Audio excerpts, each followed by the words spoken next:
إن هذا القرآن يهدي للتي هي أقوم ويبشر المؤمنين الذين يعملون الصالحات أن لهم أجرا كبيرا. بسم الله الرحمن الرحيم نحمده ونصلي ونسلم على رسوله الكريم وأشهد أن لا إله إلا الله وحده لا شريك له وأشهد أن محمدًا عبده ورسوله أما بعد. آج ہماری یہ تیسری کلاس ہے جس میں آج ہم سورۃ بقرہ کی آیت نمبر 6 سے 6 سے شروع کریں گے. اللہ سے دعا ہے کہ اللہ تعالی ہمیں یہ سب کچھ سننے، سمجھنے اور عمل کرنے کی توفیق عطا فرمائے. یاد رکھ لیں میرے بھائی اور میری بہن، جس اللہ تعالیٰ نے مجھے اور آپ کو پیدا فرمایا ہے وہ اللہ تعالیٰ ہر چیز پہ قادر ہے،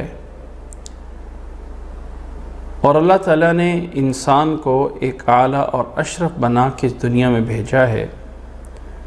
اور اللہ تعالیٰ نے میرے اور آپ کے لیے جو سب سے بڑی چیز دی ہے وہ اللہ تعالیٰ کی یہ کلام قرآن مجید ہے. اس کو پڑھنا، سمجھنا، اس پہ عمل کرنا ہم سب کے اوپر لازم اور ضروری ہے. گزشتہ آیات میں ہم نے سورۃ بقرہ کے شروع سے پڑھا، سورۃ فاتحہ پڑھنے کے بعد، کہ اللہ تعالیٰ کی یہ کتاب ایسی کتاب ہے کہ اس طرح کی کوئی اور کتاب نہیں ہے. لا ریب فیہ ہے، اس میں کوئی شک نہیں. یہ متقین کے لیے ہدایت ہے، اور متقین کو پھر اللہ تعالیٰ نے اس انداز سے بیان فرمایا کہ جو غیب پہ ایمان لاتے ہیں، نماز قائم کرتے ہیں، اللہ کے دیے ہوئے رزق سے خرچ کرتے ہیں، نبی صلی اللہ علیہ وسلم پہ نازل کردہ چیزوں کو مانتے ہیں، اور پہلی کتابوں کو بھی مانتے ہیں، اور آخرت پہ یقین رکھتے ہیں، تو ان لوگوں کا نتیجہ اور رزلٹ یہ ہے کہ اولئک علی ھدی من ربہم واولئک هم المفلحون. یہی لوگ ہیں ہدایت پہ، اور یہی لوگ ہیں کامیاب ہونے والے ہیں. اور اللہ تعالیٰ نے جب متقین کو بیان فرمایا تو عربی کا ایک محاورہ ہے، تعرف الاشیاء بازدادیہا، چیز کو اس کے الٹ سے پہچانا جاتا ہے. تو اللہ تعالیٰ نے جب متقین کو بیان فرمایا، مومنین کو، تو آگے اللہ تعالیٰ نے ان لوگوں کا بھی بیان دینا چاہا جو پکے کافر ہیں. تو اللہ تعالیٰ نے فرمایا آگے کی ان آیات میں، جن کو آج ہم پڑھنا شروع کر رہے ہیں، ان الذین کفروا سواء علیہم اانذرتہم ام لم تنذرہم لا یؤمنون ختم اللہ علی قلوبہم وعلی سمعہم وعلی ابصارہم غشاوہ ولہم عذاب عظیم. کہ جنہوں نے کفر کیا برابر ہے ان پہ ڈرانا یا نہ ڈرانا، وہ ایمان نہیں لائیں گے. اللہ نے ان کی دلوں پہ مہر لگا دی ہے، ان کے کانوں پہ مہر لگا دی ہے، ان کی آنکھوں پہ پردہ ڈال دیا ہے، اور ان کے لیے بہت بڑا عذاب ہے. تو اللہ تعالیٰ نے ان دو آیات میں یہ بتایا کہ کافر لوگ، ایمان نہیں لانے والے جو ہیں، ان پہ اللہ تعالیٰ نے دلوں پہ مہر لگا دی ہے، اور وہ ان کے لیے اللہ نے عذاب، بہت بڑا عذاب رکھا ہے. یہ وہ چند ایسے کافر تھے جن کے بارے میں اللہ تعالیٰ نے بیان فرما دیا تھا. اور یہ میں نے گزشتہ کلاس میں بھی اس چیز کی وضاحت فرمائی تھی کہ ایسا نہیں ہے کہ اللہ تعالیٰ نے کچھ الگ الگ جو ہے وہ پیکج بنا کے نیکی کے، گناہ کے فلاں انسانوں پہ لگائے ہوئے ہیں، بلکہ ایسا نہیں ہے. جو انسان نے کرنا ہوتا ہے وہ اللہ کو پہلے سے پتہ تھا، وہ اللہ نے لکھا ہے. جو انسان کو اللہ نے اچھائی یا برائی کا اختیار دیا ہے، اور اس کی بنیاد پہ اللہ نے سیدھا یا الٹا راستہ چننا ہے، وہ اللہ تعالیٰ کو پہلے سے پتا تھا کہ اس نے صحیح پہ جانا یا غلط پہ جانا ہے. وہ اللہ تعالیٰ کا علم ہے جس کو ہم تقدیر کہتے ہیں.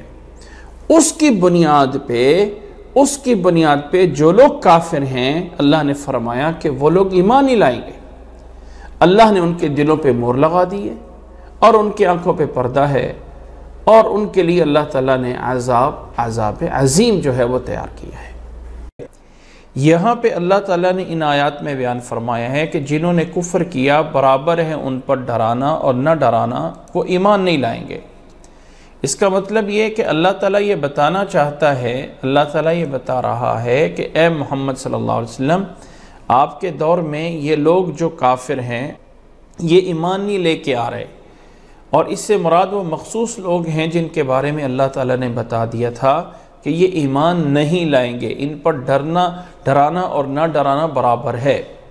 پھر اللہ نے فرمایا ختم اللہ علی قلوبہم وعلی سمعہم وعلی ابصارہم غشاوہ، اللہ تعالیٰ نے ان کے دلوں پہ مہر لگا دی ہے، ان کے کانوں پہ مہر لگا دی ہے، آنکھوں پہ پردہ ڈال دیا ہے، اور ان کے لیے عذاب عظیم، بہت بڑا عذاب مقرر کر رکھا ہے۔ یاد رکھ لیں کہ رسول اللہ صلی اللہ علیہ وسلم نے حدیث میں بیان فرمایا ہے کہ جب کوئی انسان گناہ کرتا ہے تو اس کے دل پہ ایک نقطہ لگ جاتا ہے، اور وہ جب توبہ کر لیتا ہے تو وہ سیاہ نقطہ ختم ہو جاتا ہے، لیکن اگر توبہ نہیں کرتا ہے تو وہی نقطہ لگتا اس کا دل پورا کا پورا سیاہ ہو جاتا ہے، اور پھر اس دل میں حق قبول کرنے کی جو صلاحیت ہے وہ بھی ختم ہو جاتی ہے۔ تو اللہ تعالیٰ نے یہ فرمایا ہے ختم اللہ علی قلوبہم وعلی سمعہم وعلی ابصارہم غشاوہ وَلَهُمْ عَذَابٌ عَظِيمٌ، ان لوگوں نے اتنے گناہ کیے کہ آہستہ آہستہ جب دل پورا کو پورا سیاہ ہو جاتا ہے تو گویا اللہ کی طرف سے مہر لگ جاتی ہے، اور پھر اس دل میں حق قبول کرنے کی صلاحیت بھی نہیں رہتی ہے۔ اور حق قبول کرنے کے لیے انسان نے دیکھ کے چلنا ہوتا ہے، یا سن کے چلنا ہوتا ہے، یا دل سے سوچ سمجھ کے کرنا ہوتا ہے۔ دلوں پہ مہر لگا دی اور کانوں پہ مہر لگا دی اور آنکھوں پہ پردہ ڈال دیا کہ صحیح اور غلط کی پہچان ختم ہو گئی، اب نتیجتاً ایسے لوگوں کا جہنم ہے۔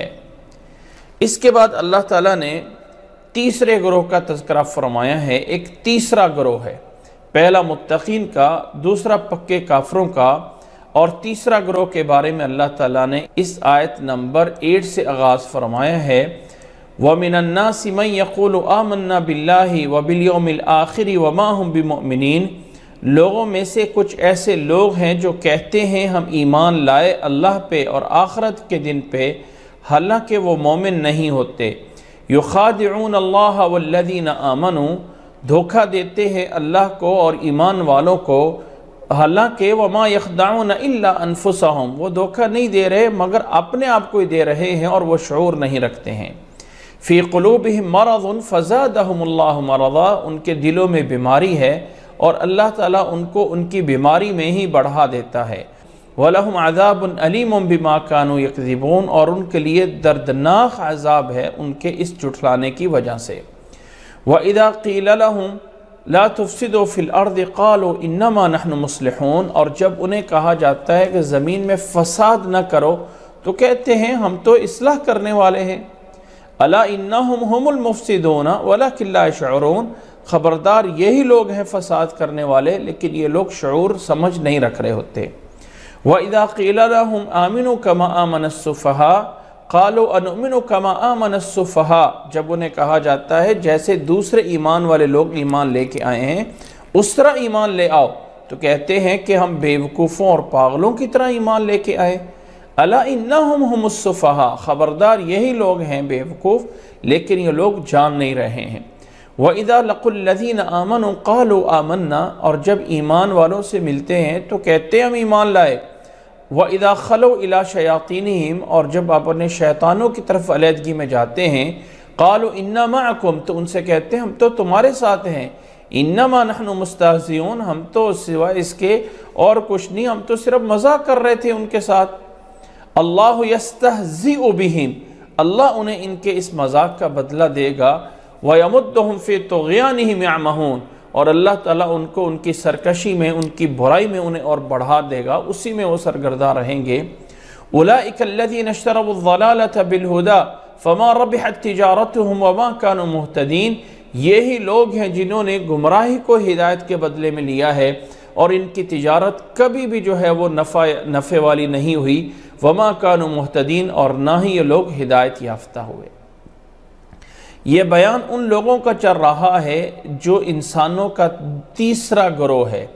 پہلا گروہ میں نے بتایا متقین کا، اور دوسرا گروہ میں نے بتایا ہے کہ پکے کافروں کا، اور تیسرا گروہ ہے منافقین کا۔ منافق وہ ہیں جو اوپر سے ایمان لے کے آئے اور اندر سے مسلمان نہیں ہوئے تھے، اندر سے مسلمان نہیں ہوئے تھے، انہیں منافق کہا گیا۔ اللہ کے نبی صلی اللہ علیہ وسلم کے دور میں اسلام کے رعب اور دبدبے سے بظاہر مسلمان ہو گئے، لیکن اندر سے مسلمان نہیں ہوئے تھے، انہیں منافق کہا گیا۔ یہ مرتبہ انہیں دیا گیا، اور یہ ان کی مذمت ہو رہی ہے کہ لوگوں سے کہتے ہیں ہم ایمان لے آئے، حالانکہ وہ ایمان نہیں لے آئے۔ اللہ کو دھوکہ دینا چاہتے ہیں؟ نہیں، اپنے آپ کو دھوکہ دے رہے ہیں۔ جب بیمار ہوئے اس بیماری میں تو اللہ نے کہا ہم نے ان کو اور بڑھا دیا، اور جب انہیں کہا جاتا ہے دوسرے لوگوں کی طرح ایمان لے آؤ، دوسرے صحابہ کی طرح، تو کہتے ہیں ہم تو ان سے زیادہ بہتر ہیں، وہ تو بڑے بے وقوف ہیں، بڑے ہی نہ سمجھ ہیں، ہم ان کی طرح کیسے ہو جائیں؟ اللہ نے فرمایا یہی لوگ ہیں، یہی لوگ بے سمجھ ہیں، اور اپنے لوگوں سے جا کے کہتے ہیں ہم دیکھو ہم تو ان کے ساتھ مذاق کر رہے تھے۔ اللہ نے فرمایا اللہ تعالیٰ قیامت والے دن انہیں ان کے مذاق کا بدلہ دے گا، اور اللہ تعالیٰ نے ان کے لیے بہت بڑا دردناک عذاب تیار کر رکھا ہے۔ یاد رکھ لیں کہ اللہ کے نبی صلی اللہ علیہ وسلم پہ ایمان لے کے آنا بہت بڑا مرتبہ ہے۔ اللہ کے نبی صلی اللہ علیہ وسلم پہ ایمان کی حالت میں جنہوں نے دیکھا ان کو صحابہ کہا گیا۔ اللہ کے نبی صلی اللہ علیہ وسلم کے صحابہ کے بارے میں اللہ تعالیٰ نے قرآن مجید میں فرمایا ہے رضی اللہ عنہم ورضوا عنہ۔ یہ جو منافقین کا اس دور میں گروہ تھا وہ باقاعدہ متعین کر دیا گیا، فکس کر دیا گیا، بتا دیا گیا کہ وہ منافق تھا، وہ منافق تھے، وہ فلاں فلاں تھے۔ اللہ کے نبی صلی اللہ علیہ وسلم نے ایک صحابی کو ان کے نام بھی بتائے تھے کہ فلاں فلاں لوگ جو ہیں وہ منافق ہیں۔ یاد رکھ لیں کہ جب بھی ہمارے سامنے کسی بھی صحابی کا نام آتا ہے تو ہم اس چیز کے مکلف ہیں کہ ہم ظاہر پہ رہیں، کیونکہ اللہ تعالیٰ نے ہمیں فرمایا ہے رضی اللہ عنہم ورضوا عنہ۔ ہم یہ نہیں بہانہ بنا سکتے کسی بھی حدیث کو پڑھتے وقت یا کسی حدیث کو بیان کرتے وقت کہ ہو سکتا ہے اس کو کسی منافق نے روایت کیا ہو۔ نہیں، ایسا نہیں ہو سکتا ہے۔ اللہ کے نبی صلی اللہ علیہ وسلم کی احادیث منافقین سے روایت نہیں ہوئی ہیں، وہ صرف اور صرف اللہ کے نبی صلی اللہ علیہ وسلم کے صحابہ سے ہیں، جن کے بارے میں اللہ نے رضی اللہ عنہم ورضوا عنہ کہا ہے۔ یہ تیسرا گروہ منافقین کا، جنہیں منافق کہا گیا، یہ ایک اہم بات نوٹ کر لیجئے کہ نفاق ہوتا ہے دل پہ، کہ اندر سے مسلمان نہیں ہوئے اور ظاہر سے مسلمان ہو گئے، اور اندر دل کو جاننے کا، پہچاننے کا کوئی آلہ، کوئی چیز نہیں ہے کہ ہم کسی کے دل میں جھانک سکیں کہ یہ مسلمان ہے یا کافر ہے۔ لہٰذا یہ منافق اللہ کے نبی صلی اللہ علیہ وسلم کے دور تک تھا۔ اللہ کے نبی صلی اللہ علیہ وسلم کے دور کے بعد نفاق ختم ہو گیا، اس معنی میں ختم ہو گیا کہ اب ہمارے لیے ہم یہ نہیں کسی کو کہہ سکتے کہ فلاں منافق ہے، فلاں تو اوپر سے ایمان لے کے آیا ہوا ہے، وہ اندر سے مسلمان نہیں ہے۔ یہ ہم کسی کے لیے نہیں کہہ سکتے ہیں۔ کیوں نہیں کہہ سکتے ہیں؟ کہ ہمارے پاس کسی کو پہچاننے کا کوئی ایسا ذریعہ نہیں ہے کہ ہم کہیں کہ فلاں انسان جو ہے وہ اوپر سے مسلمان ہے، وہ اندر سے مسلمان نہیں ہے۔ یہ صرف اللہ تعالیٰ اپنے نبی کو وحی کے ذریعے بتا دیتا تھا، اور اللہ کے نبی صلی اللہ علیہ وسلم نے انہیں منافق سمجھا۔ اس کے بعد اب یا تو مسلمان ہے یا کافر ہے، یعنی اگر کوئی منافق اندر سے ہے بھی تو وہ اللہ کو پتہ ہے۔ ہم یہ نہیں کہہ سکتے، ہم بطور انسان کے یہ نہیں کہہ سکتے کہ فلاں فلاں لوگ منافق ہیں۔ یہ درجہ اس لیے ختم کر دیا گیا کہ اس وقت اللہ کے نبی صلی اللہ علیہ وسلم کے بعد کوئی ایسا طریقہ نہیں ہے کہ جس سے ہم پہچان سکیں کسی کے اندر کے دل کو۔ اگر کوئی اندر سے ہے تو وہ اللہ تعالیٰ کے ہاں اس کا معاملہ ہے۔ ہم اگر کوئی انسان اوپر سے مسلمان ہونا ظاہر کرتا ہے تو ہم اس چیز کے مکلف ہیں کہ ہم اس سے مسلمانوں والا ہی معاملہ کریں گے، مسلمانوں کی طرح اسے غسل دیا جائے گا، مسلمانوں کی طرح اس کا کفن پہنایا جائے گا، مسلمانوں کی طرح اس کو قبرستان میں دفن کیا جائے گا، مسلمانوں کی طرح ہی اسے میل جول رکھی جائے گی، معاملات کیے جائیں گے۔ جو انسان ظاہراً لا الہ الا اللہ محمد الرسول اللہ کا اقرار کرتا ہے، اس لیے کہ اعتقادی نفاق اللہ کے نبی صلی اللہ علیہ وسلم کے بعد پہچاننے کا کوئی ذریعہ نہیں۔ ہاں ایک نفاق دوسرا ہے، وہ ہے عملاً نفاق، کہنا کچھ اور کرنا کچھ اور، کہنا کچھ اور کرنے کی کچھ اور کوشش کرنا۔ اللہ کے نبی صلی اللہ علیہ وسلم نے فرمایا ہے ایسے منافقوں کی 4 نشانیاں ہیں۔ جب بولتے ہیں تو جھوٹ بولتے ہیں، جب وعدہ کرتے ہیں تو وعدہ خلافی کرتے ہیں، کوئی عہد کرتے ہیں تو اس کو پورا نہیں کرتے ہیں، اور جب کوئی لڑائی جھگڑا ہو تو اس میں اذا خاصم فجر، بہت زیادہ جو ہے وہ اپنے آپ سے باہر ہو جاتے ہیں۔ یہ لوگ جو ہے، اور جب امانت رکھی جائے ایک روایت میں تو اس میں خیانت کرتے ہیں۔ یہ لوگ کچھ نشانیاں ہیں اس نفاق کی کہ انسان کے اندر عملی طور پہ نفاق آ جاتا ہے، لیکن ایک تیسرے فرقے کے طور پہ کہ ایک مسلمان، ایک کافر اور ایک منافق، یہ تیسرے فرقے کے طور پہ ختم ہو گیا، اس لیے کہ کسی انسان کے اندر کو ہم نے جا کے دیکھ نہیں سکتے ہیں۔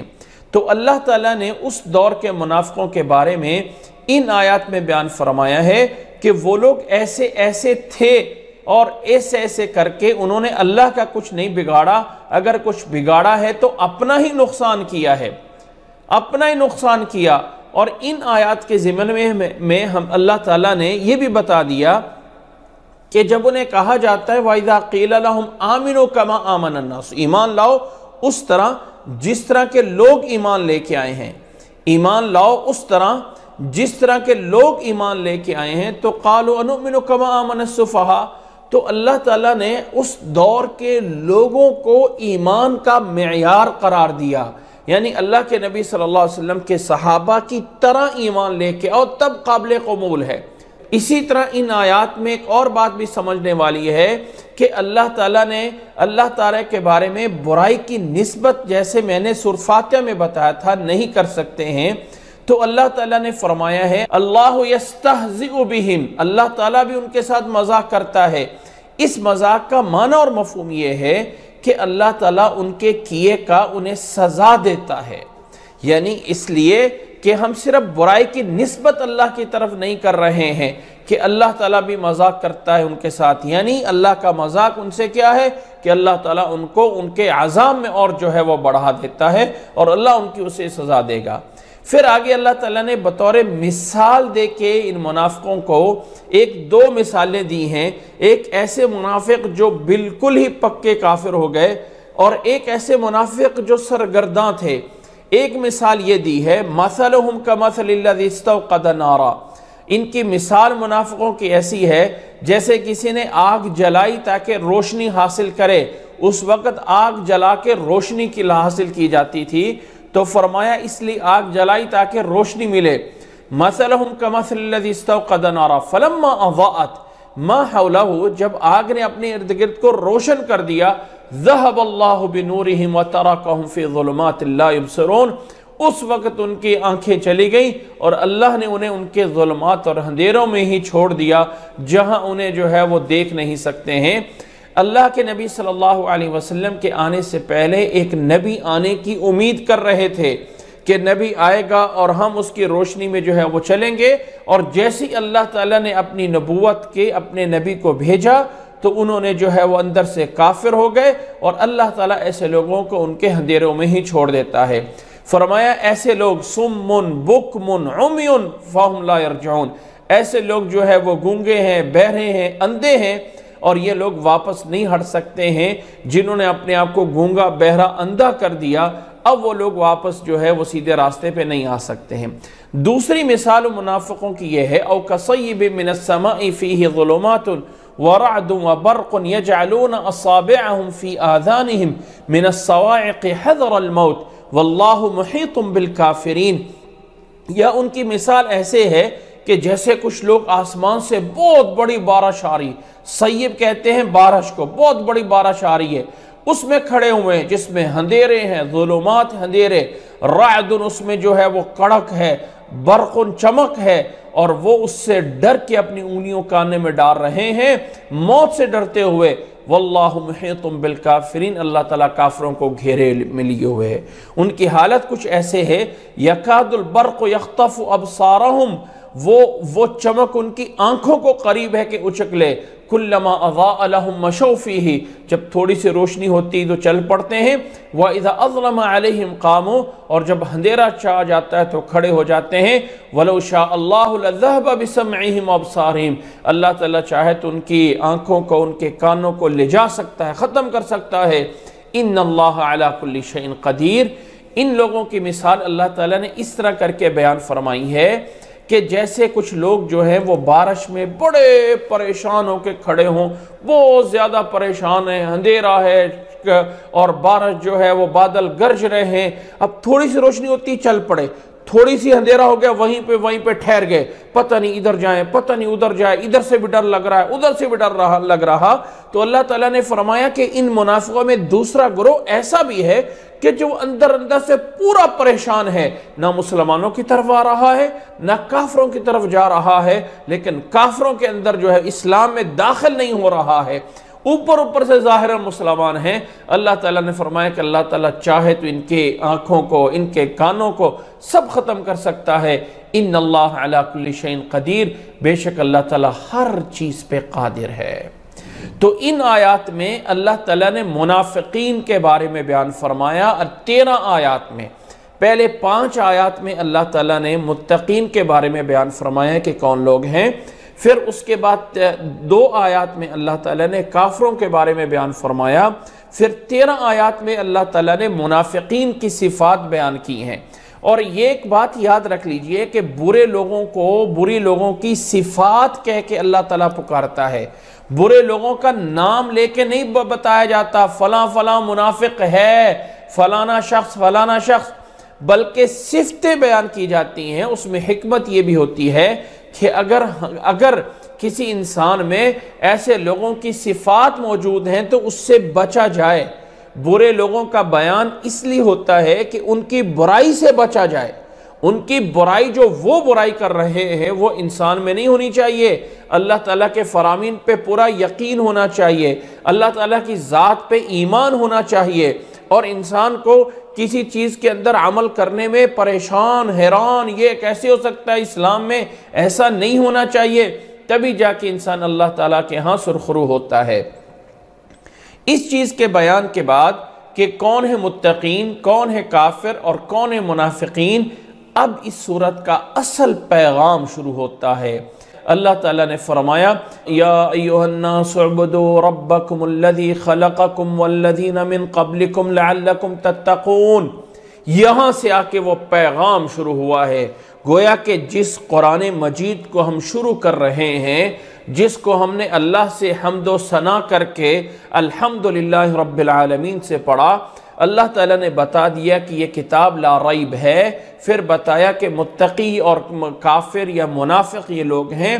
اب اللہ کا اصل پیغام شروع ہوتا ہے، یا ایھا الناس، اے لوگو، چاہے کوئی مسلمان، چاہے دنیا کے کسی بھی جگہ پہ جتنے بھی لوگ ہیں، اے ابن آدم، یا ایھا الناس اعبدوا ربکم الذی خلقکم، اعبدوا، عبادت کرو اس رب کو، ایک جانو جس نے تمہیں پیدا کیا ہے، جو تمہارا رب ہے، جو تمہیں پالتا ہے، اس رب کی عبادت کرو، الذی خلقکم، جس نے تمہیں پیدا کیا ہے، والذین من قبلکم، اور تم سے پہلے لوگوں کو بھی پیدا کیا ہے۔ جب رب کی عبادت کرو گے تو نتیجتاً تمہارے اندر تقوی اور متقی بن جاؤ گے، وہ متقی جن کے بارے میں اللہ نے پچھلی آیات میں بیان فرمایا ہے، اولئک علی ھدی من ربہم واولئک ھم المفلحون، وہ کامیاب ہونے والے ہیں، وہ متقی بن جائیں گے، بشرط یہ ہے کہ اعبدوا ربکم، خالص کرو اپنے رب کے لیے عبادت، یعنی جھکنا، امید لگانا، رجا کرنا اللہ سے، صرف اس کے علاوہ کوئی نفع اور نقصان دینے والا نہیں ہے، وہی اولاد دینے والا ہے، وہی رزق دینے والا ہے، وہی سب کچھ کرنے والا ہے۔ یاد رکھ لیں کہ اللہ تعالیٰ کو ماننے کے لیے، اللہ تعالیٰ کی توحید پہ ایمان لانے کے لیے انسان کو دو طرح سے رب کو ماننا ہوتا ہے، دو طرح سے رب کی پہچان کرنی ہوتی ہے۔ ایک ہوتا ہے کہ اللہ تعالیٰ اپنے کام میں وحدہ لا شریک ہے، بارشیں وہ اکیلا دیتا ہے، اولاد وہ اکیلا دیتا ہے، رزق وہ اکیلا دیتا ہے، نفع وہ اکیلا دیتا ہے، نقصان وہ دیتا ہے، بیماری اور شفا اسی کی طرف سے ہوتی ہے، جو کچھ کرنے والا ہے وہ اللہ تعالیٰ ہی کرتا ہے اپنے تمام افعال میں۔ یہ ایک پہلو ہے۔ دوسرا پہلو ہے کہ بندے کی طرف سے میں نماز خالص اللہ کے لیے پڑھوں، میں روزہ خالص اللہ کے لیے رکھوں، میں حج خالص اللہ کے لیے کروں، میں اللہ کے راستے میں خرچ کروں تو خالص اللہ کے لیے کروں، کوئی ذکر اذکار، کوئی دعا، سب کچھ خالص اللہ کے لیے کرنی ہے۔ تو انسان کی طرف سے اللہ کو وحدہ لا شریک ایک جان کے اس کی اکیلے کی عبادت کرنا، اس کو توحید الوہیت کہا جاتا ہے۔ اور رب کی طرف سے بندے کے لیے جو بارشیں آ رہی ہیں، رزق آ رہا ہے، جو کچھ آ رہا ہے وہ اکیلا کرنے والا ہے، اس کو ماننا، اس کو توحید ربوبیت کہا جاتا ہے کہ اللہ تعالیٰ کو جو ہے وہ مانا جائے، اللہ تعالیٰ کو جو ہے وہ اللہ تعالیٰ کی ذات کو تسلیم کیا جائے۔ یہ ہے رب کی عبادت کہ وہ کرنے میں ایک ہے، اور میں بندہ ہو کے اس اکیلے رب کے لیے سب کچھ کروں گا، اسی چیز کو عبادت کہا جاتا ہے۔ پھر اللہ نے فرمایا کون ہے وہ تمہارا رب جس کی تم نے عبادت کرنی ہے، جسے وحدہ لا شریک جاننا ہے؟ فرمایا الذی جعل لکم الارض فراشا والسماء بناہا، جس نے زمین کو تمہارے لیے بچھونا بنایا ہے اور آسمان کو تمہارے لیے چھت بنایا ہے۔ زمین کو بچھونا کیسے بنایا ہے؟ زمین کو اگر آپ دوسرے خلائی سیاروں کے ساتھ موازنہ کریں تو ایک زمین ایسی جگہ ہے جہاں انسان کے رہنے کے لیے اس وقت اسباب موجود ہیں۔ زمین کے علاوہ کوئی ایسی جگہ نہیں ہے جہاں انسان کے لیے اسباب موجود ہوں۔ وَالسَّمَاءَ بِنَاءً، اور آسمان کو اللہ تعالیٰ نے چھت بنایا ہے۔ وَأَنزَلَ مِنَ السَّمَاءِ مَاءً، اور اللہ تعالیٰ نے آسمان سے پانی نازل کیا۔ فَأَخْرَجَ بِهِ مِنَ الثَّمَرَاتِ رِزْقًا لَكُمْ، اور پھر اللہ تعالیٰ نے اس پانی سے تمہارے لیے رزق نکالے تمہارے لیے۔ فَلَا تَجْعَلُوا لِلَّهِ أَنْدَادًا وَأَنْتُمْ تَعْلَمُونَ، او لوگو اللہ کے لیے اللہ کے ساتھ کسی کو شریک نہ بناؤ جب تم جانتے ہو کہ یہ سب کچھ اللہ نے کیا ہے۔ اسی نے زمین کو بچھونا بنایا ہے، اسی نے آسمان کو بنایا ہے، وہی بارشیں نازل کرتا ہے، بارشوں کے ذریعے جو آگے پیداوار ہوتی ہے وہ وہی دیتا ہے۔ تو فَلَا تَجْعَلُوا لِلَّهِ أَنْدَادًا وَأَنْتُمْ تَعْلَمُونَ، اللہ کے ساتھ کوئی شریک نہ بناؤ، وَأَنْتُمْ تَعْلَمُونَ، اور تم جان رہے ہو، سمجھ رہے ہو۔ آگے اللہ نے فرمایا وَإِن كُنتُمْ فِي رَيْبٍ مِّمَّا نَزَّلْنَا عَلَىٰ عَبْدِنَا، اگر تم ریب میں ہو، شک میں ہو، اس چیز سے شک میں ہو کہ جو ہم نے اپنے بندے پہ نازل کیا، فَأْتُوا بِسُورَةٍ مِّن مِّثْلِهِ، آؤ کوئی ایک صورت دکھا دو بنا کے اس قرآن کی طرح۔ اگر تمہیں شک ہے کہ ہم نے جو نازل کیا ہے یہ اللہ کا کلام نہیں کسی اور کا ہے، یا یہ چیز اپنے مفاہیم میں سچی نہیں ہے، کچھ اور ہے، تو کوئی ایک کلام، کوئی ایک صورت اس طرح کی بنا کے دکھا دو اگر تم سچے ہو۔ وَإِن كُنتُمْ فِي رَيْبٍ مِّمَّا نَزَّلْنَا عَلَىٰ عَبْدِنَا فَأْتُوا بِسُورَةٍ مِّن مِّثْلِهِ وَادْعُوا شُهَدَاءَكُم مِّن دُونِ اللَّهِ، اور اس کے بنانے میں کوئی اپنے مددگار بھی بلا لو، اللہ کے علاوہ تمہارے کوئی مددگار ہیں تو انہیں بھی بنا لو اگر تم سچے ہو۔ لیکن یاد رکھ لو فَإِن لَّمْ تَفْعَلُوا وَلَن تَفْعَلُوا، اگر تم یہ نہیں کر سکتے ہو تو سمجھ لو تم نہیں کر سکو گے۔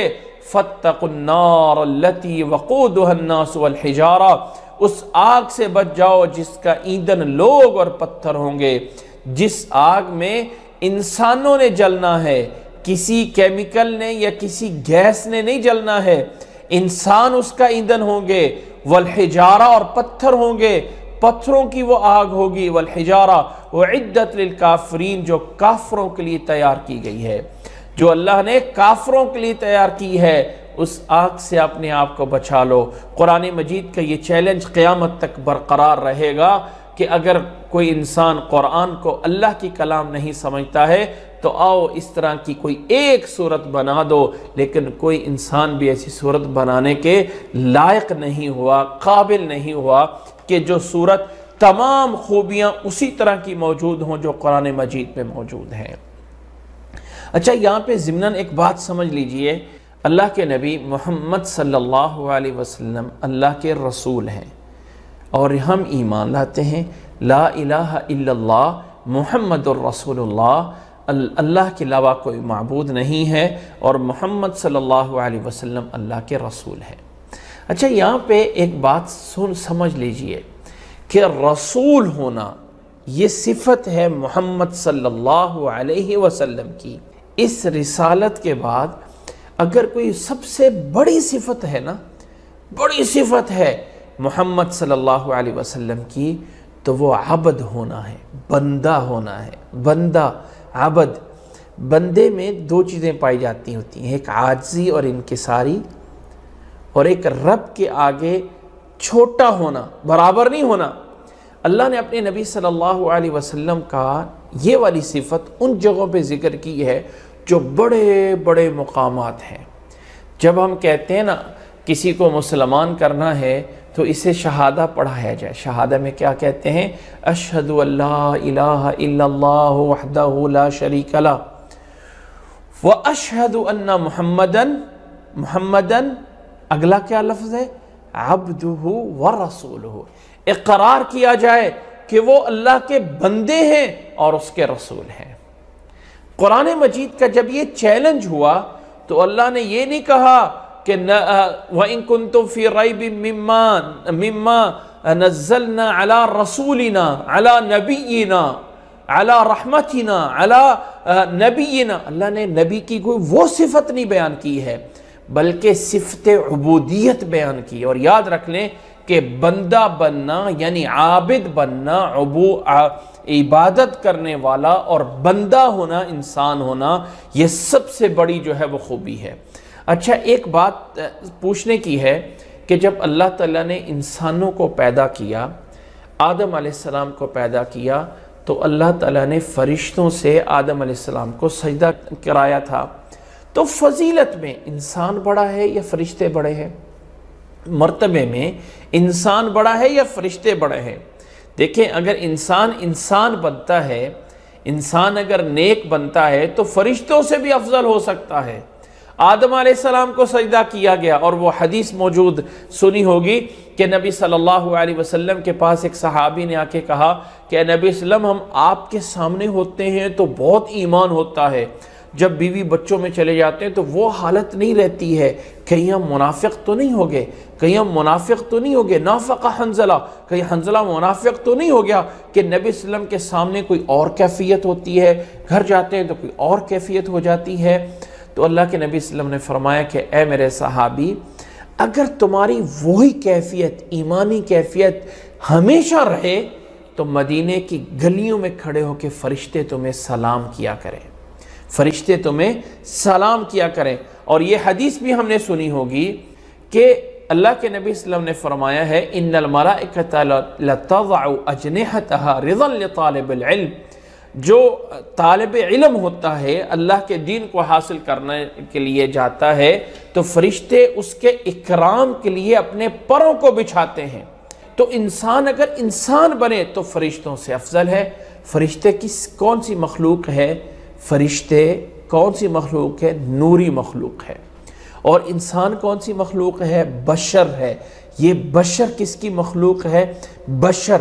اچھا، یہ جو لفظ بشر ہے یہ بشرت سے نکلا ہوا، بشرہ کہتے ہیں چمڑے کو، انسان کا یہ اوپر والا چمڑا، یہ ماس، یہ بشر ہے، اس سے جو ہے وہ نکلا ہوا ہے۔ اور یہ بشر مقابل ہے جن کے۔ جن ہوتا ہے، جن ایک ایسی مخلوق ہے جو نظر نہیں آتی۔ ہم پاگل کو مجنون کہتے ہیں کیونکہ اس کے عقل پہ پردہ ہوتا ہے۔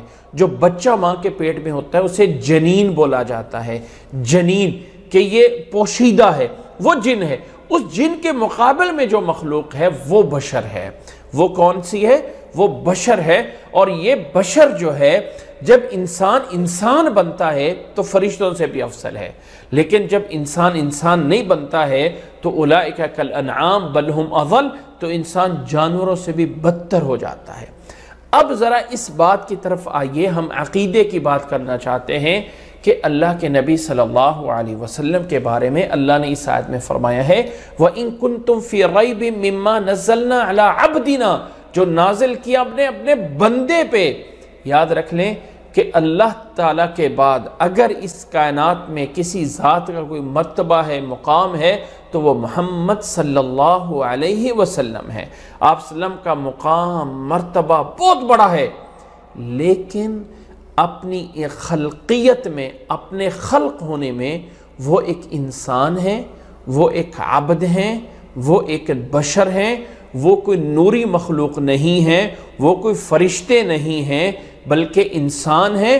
انسانوں میں سے بہت بڑا، اور انسان ہونے کا مطلب نہیں ہے کہ میرے اور آپ کی طرح ہو گئے، نہیں، بہت بڑا مقام اور مرتبہ ہے، لیکن نظریہ یہ بنانا لازم ہے کہ وہ انسان فرشتوں سے افضل ہوتا ہے، انسان نوری مخلوق سے افضل ہے۔ اگر انسان بنے تو اللہ کے نبی صلی اللہ علیہ وسلم، اللہ نے اپنے لیے اگر رحمت للعالمین کا خطاب رکھا ہے تو وہ محمد صلی اللہ علیہ وسلم کے لیے اللہ تعالیٰ نے وَمَا أَرْسَلْنَاكَ إِلَّا رَحْمَةً لِلْعَالَمِينَ، رحمت للعالمین کا لفظ بیان کیا ہے۔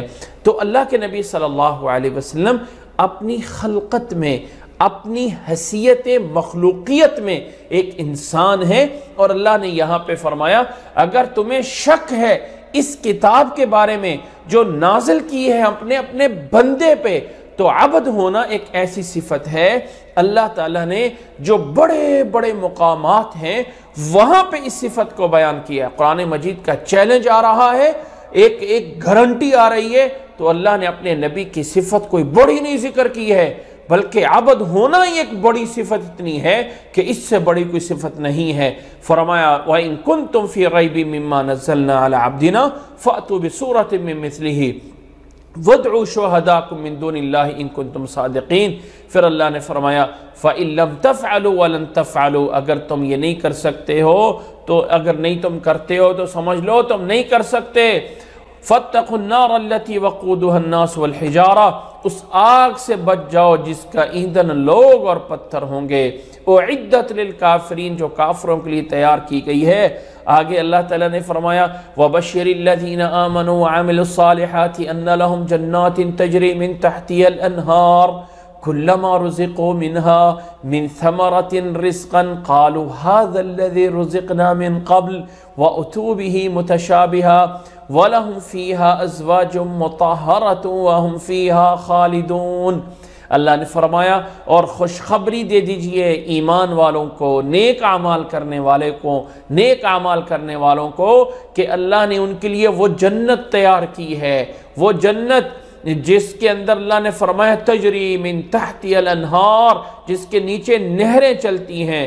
کلما رزقوا منہا من ثمرات، وہاں جنت میں جب بھی پھل دیے جائیں گے کہیں گے یہ وہ پہلے پھل کی طرح ہی لگ رہا ہے، حالانکہ اس سے کہیں بہتر ہوں گے، اس سے کہیں بہتر ہوں گے۔ وَأْتُوا بِهِ مُتَشَابِهًا وَلَهُمْ فِيهَا أَزْوَاجٌ مُطَهَّرَةٌ، اور جنت میں انہیں پاک اور پاکیزہ بیویاں دی جائیں گی، دنیا کی طرح نہیں، وہاں پہ پاکیزہ بیویاں دی جائیں گی۔ اور فرمایا وَهُمْ فِيهَا خَالِدُونَ، اور وہ جنت میں ہمیشہ ہمیشہ رہنے والے ہوں گے۔ یاد رکھ لیں قرآن مجید کا ہر خطاب، ہر بیان جو مرد کے لیے ہوتا ہے وہی بیان عورت کے لیے بھی اسی الفاظ میں بیان ہوتا ہے۔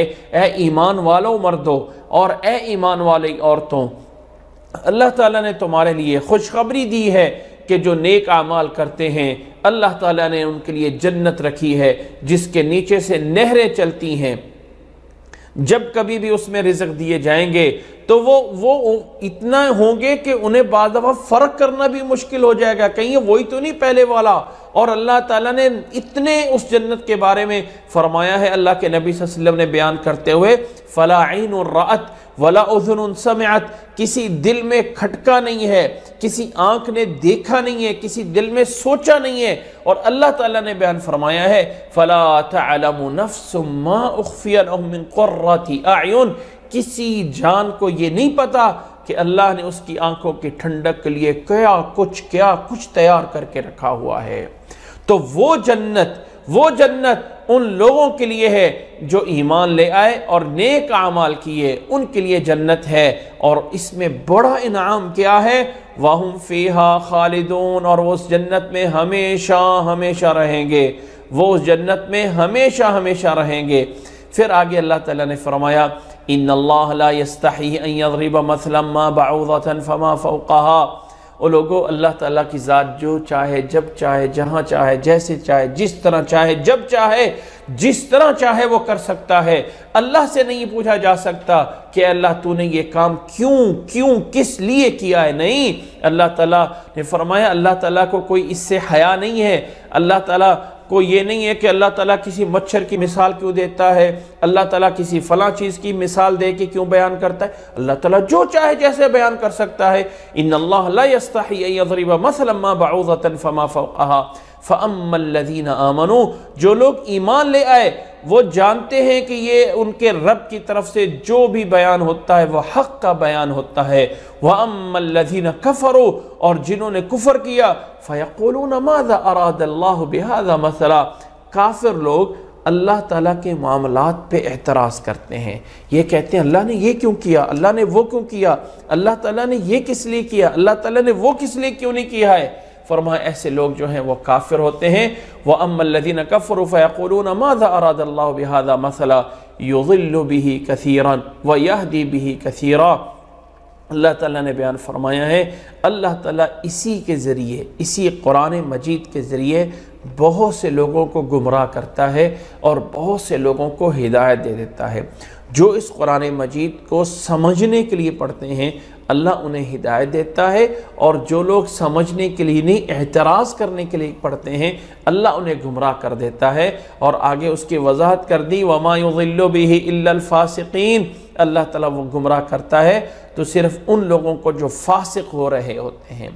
الذین ينقضون عہد اللہ من بعد میثاقہ، جو اللہ کے وعدوں کو پختہ کرنے کے بعد توڑتے ہیں۔ جب ہم لا الہ الا اللہ پڑھتے ہیں تو اللہ کے ساتھ وعدہ کیا ہوا ہے، اللہ کے ساتھ ہمارا یہ وعدہ ہے کہ ہم نے جو ہے اے اللہ تیرے حکموں کو بجا لائیں گے، تجھے رب مانیں گے۔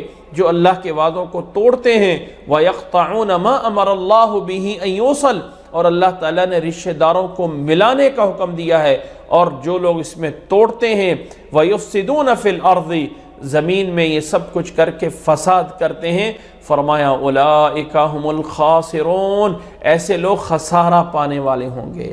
کیف تکفرون باللہ وکنتم امواتا فاحیاکم، لوگو اللہ کے ساتھ تم کیسے کفر کرتے ہو، کیوں کرتے ہو؟ تمہارا وجود ہی نہیں تھا کہ اللہ نے تمہیں وجود دیا ہے۔ ثم یمیتکم، اس وجود کے بعد اللہ نے تمہیں موت دینی ہے۔ ثم یحییکم، پھر قیامت والے دن تمہیں اٹھانا ہے۔ ثم الیہ ترجعون، اسی کی طرف لوٹ کر تمہیں جو ہے وہ جانا ہے، اسی کی طرف لوٹ کر جانا ہے۔ جس اللہ نے تمہارے لیے سب کچھ کیا ہے اس کے ساتھ کفر کیوں کرتے ہو، کیوں کر رہے ہو اس اللہ کے ساتھ؟ اللہ نے ہی تو تمہارے لیے سب کچھ بنایا ہے۔ هو الذی خلق لکم ما فی الارض جمیعا، اس اللہ نے تمہارے لیے زمین میں جو کچھ ہے وہ تمہارے لیے بنایا ہے۔ ثم استوى الى السماء فسواهن 7 سماوات، پھر اللہ تعالیٰ نے آسمان کی طرف مستوی ہو کے آسمان کو 7 آسمان بنائے۔ وَهُوَ بِكُلِّ شَيْءٍ عَلِيمٌ، اور وہ اللہ تعالیٰ ہر چیز کو جاننے والا ہے، ہر چیز کے بارے میں اللہ تعالیٰ نے علم ہے۔ اس آیت میں ایک مسئلہ سمجھنا ضروری ہے کہ اللہ نے فرمایا ہے کہ اللہ تعالیٰ نے زمین میں جو کچھ ہے تمہارے لیے پیدا کیا ہے۔ اس سے ایک بات سمجھ لیجئے کہ زمین کے اندر ہر چیز حلال ہے، ہر طرح کا جانور، ہر طرح کا کھانا، ہر طرح کی چیز حلال ہے۔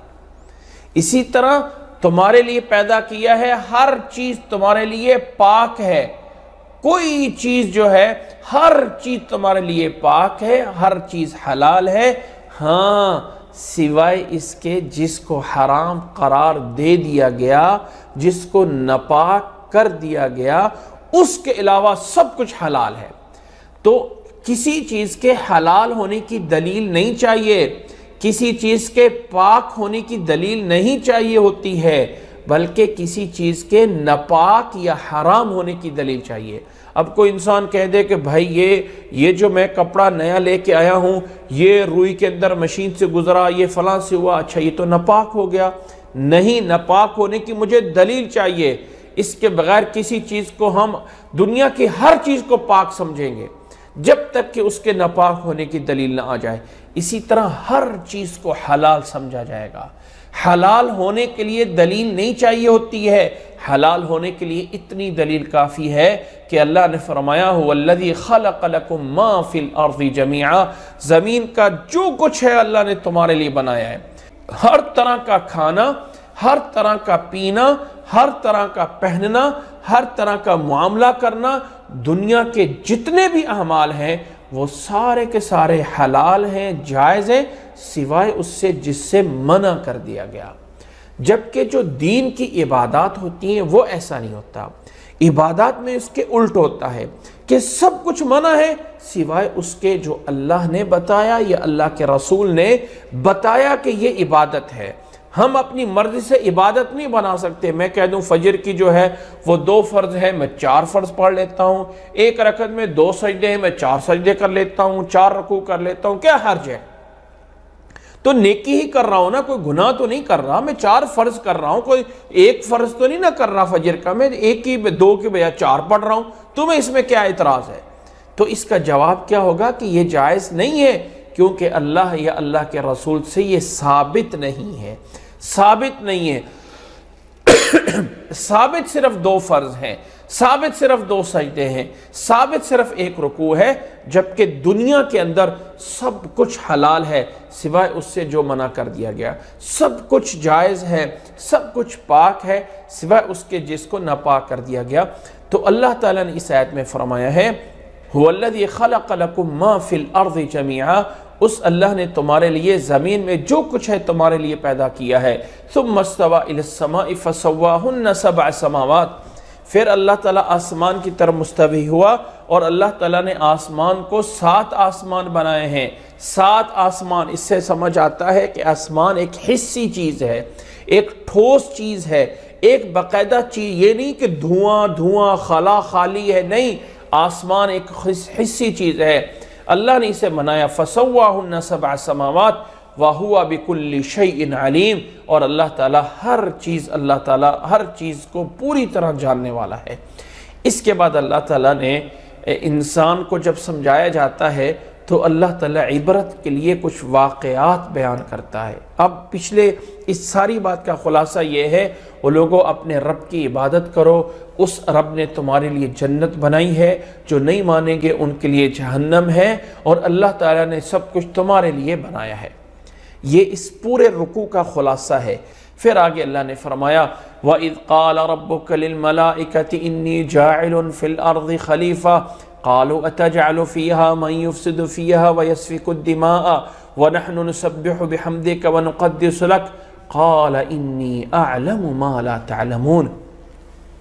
اللہ تعالیٰ نے یہاں پہ وہ واقعہ بیان فرمایا ہے کہ جب اللہ نے آدم علیہ السلام کو پیدا کیا تھا تو اللہ تعالیٰ نے فرمایا کہ فرشتوں سے کہا تمہارے رب نے انی جاعل فی الارض خلیفہ، کہ میں زمین میں خلیفہ بنا رہا ہوں۔ اس خلیفہ کا کیا مطلب کہ اللہ تعالیٰ کا کوئی نائب خلیفہ؟ اللہ تعالیٰ کا کوئی نائب نہیں، یہاں خلیفہ سے مراد یہ ہے کہ زمین میں ایک دوسرے کے بعد آئیں گے۔ خلیفہ اصل میں خلف سے نکلا ہوا ہے کہ بعد میں آنا۔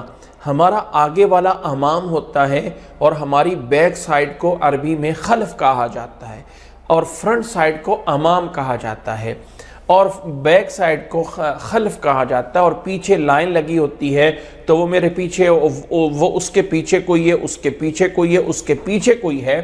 تو اللہ تعالیٰ نے قرآن مجید میں دوسری جگہ پہ فرمایا ہے وَالَّذِي جَعَلَكُمْ خَلَائِفَ الْأَرْضِ، اللہ نے تمہیں زمین میں ایک دوسرے کے پیچھے آنے والا جو ہے وہ بنایا ہے۔